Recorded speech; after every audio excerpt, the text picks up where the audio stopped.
Alright, I'm going to review chapters 6 and 7 of X-Men Second Coming, as well as the first issue of X-Men Second Coming Revelation Hellbound, which is a miniseries that details a rescue mission into Limbo to get magic back up out of it. And I'll cover that in a little bit, but first off, chapter 6. Chapter 6 is Uncanny X-Men 524. This is the aftermath of Nightcrawler's death. Everybody's gathered around, and the impact of the loss is greatly felt on Utopia by all. We also have Magneto, who is woken up out of his coma, and we also have an interesting little moment in between Cyclops and Cable just before the funeral, where Hope learns that, actually it's kind of a funny moment where Hope learns that Cable was actually Cyclops' son. But the funeral gets underway, and we see the return of Beast back to Utopia. And while Scott is in the middle of giving a eulogy, Beast shows up and just points at him straight up and says, "Scott, I just want you to know that this is yours now and forever." And what that means is that not only Beast feeling this way, but damn near every mutant on that island is really wondering if this child is worth it or not, because of all the trouble that they went through in Messiah Complex, and now that she's back into the present, a lot of the losses are starting to be felt. Even though the bad guys are losing some, the X-Men are still losing, and there will probably be a whole lot more there. The funeral, when it gets down to it itself, is a really touching part, and Wolverine's short saying especially has a lot of emotion to carry with it.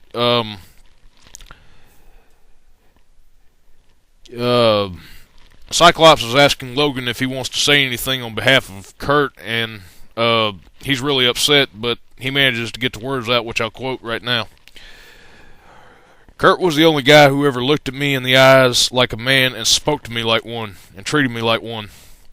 No matter what I did or where I was or how I felt, he was my best friend, and he never treated me like a damn animal." And then he really loses himself in his emotions when he pops his claws at Hope and says, "Kid, I swear to God, you better be worth this." And basically the issue is just the whole impact of Nightcrawler's death, and you really get to feel a lot of the tension that's going on in this issue as you read it, so definitely pick this up. It's well worth it.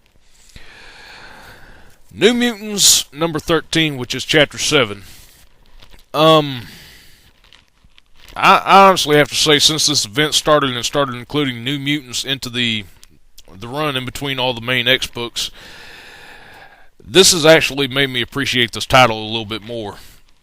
The first few issues of New Mutants I read was in Necrotia, and they had really no time for character development. And there were a few moments of drama here and there, but the characters aren't really the spotlight in these issues here in Second Coming. They're more like they're acting out amongst everybody. The issue starts out with Cyclops on the phone with Domino, saying that Bastion is out to try and kill off as many of the teleporters or magic-using mutants as possible, and Vanisher is his next target, which he succeeds in destroying. So it kind of puts the X-Men at a disadvantage right there, and he's assembling a team to go into Limbo to get magic back, because most likely her power is the best thing that can get them to protect the child. We also have in this, Danielle Moonstar has a huge confrontation with Cable in the middle of this. She shows up and is like, "Why are you bringing all this shit to us? You're going to wind up getting us killed." And then Hope jumps up and just starts into a huge fist fight with Danielle, and that's really one of the best moments in this issue right here. But we also get down into seeing that Hope actually lied when she said that she was ready to return to the future, because all this stuff that's happening is over her, and she's starting to feel the pressure of it right now. Basically, this is a good issue, and I'm actually appreciating a lot of the characters in here more, because they seem to be focusing on the characters. Because most of the New Mutants, I never did read the first 4 or 5 issues. The stuff I read in Necrosha kind of made me dislike them because it was just there for tie-in material. But here I actually appreciate them. And while I want to rant a little bit on New Mutants, I have to ask, what was the point of issue 11 being a tie-in to Siege? I mean, it was just one thing where Danielle Moonstar was working for Hela and she was there to collect the dead. I don't know. But aside from that, it's also a great read along with Uncanny X-Men, and I recommend picking it up. Now, the first chapter of Hellbound, which is Cyclops gathering his team.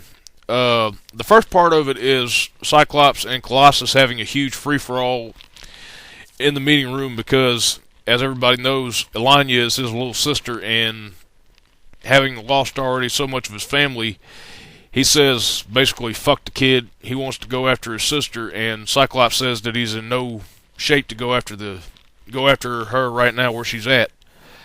So he sends Colossus off, and he assembles a team led by Cannonball, which includes Gambit and Pixie.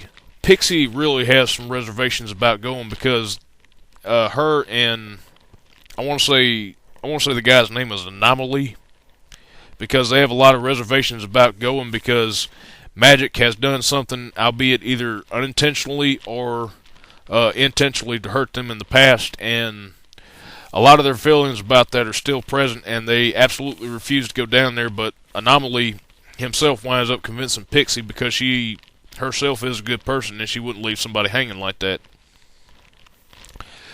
We also see in this issue, after they get down into Limbo, basically they're just attacked by demons from the start off, and Nastir has returned. At first everybody was fearing Belasco would show up, but Nastir has returned back into Limbo, and we're going to see a lot of old history being dredged up right here. I can't really comment for the miniseries so far based on the first issue. Looks pretty solid, but I'm going to have to wait for the whole miniseries before I can go and give my final thoughts on it. But that's pretty much it right here. One thing I forgot to mention about New Mutants that I almost forgot besides the fist fight in there. Donald Pierce was attacking kind of like a suicide bomber for Bastion. That was really a good part of the issue. I can't believe that I almost forgot that, but the action right there for that one is definitely good, and I highly recommend you check that out. Now, unfortunately, I don't have X Factor, but I hope to have that next time I go and do this review, so thanks for watching, and like I said, go pick up this titles because it's really one of the better major Marvel events going on right now.